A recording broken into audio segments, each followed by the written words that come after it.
রাশেদ ভাই, তুই ডরাইস না।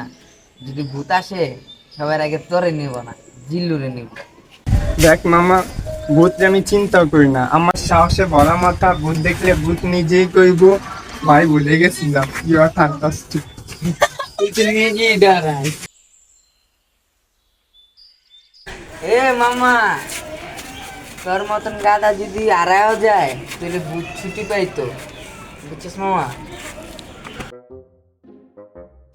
চল মামা যাই ভূত খেলি যা।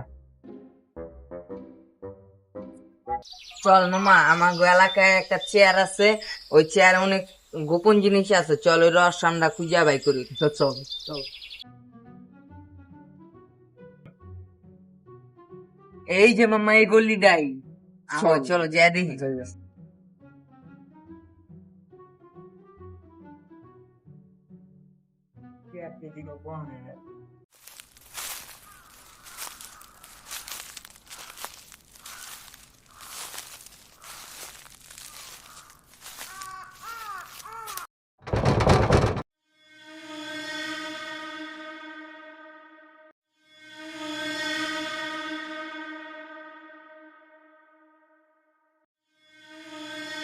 নাই নাই, এই ঘরে চেয়ার নাই। দেখ ভাই, আমরা যেটা করছি সেটা ঠিক না। কারণ সকালবেলা মানুষ নামাজ পড়তে যাইতাছে আর আমরা ভূতের চেয়ার খুঁজতে এসেছি। হ্যাঁ, তোমরা কইলি হলো ভূতের চেয়ার খুঁজতে এসেছি।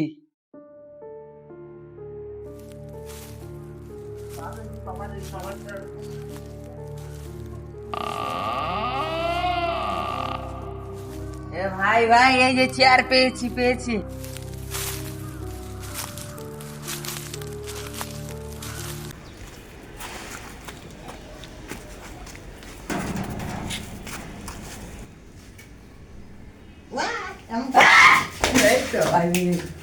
দাদা ভাই, আগে তো ডায়লগ দিয়ে নি। ভয়কে ভয় পাই না, কারণ ভয়ের বাপ আমি জিল্লু ভাই।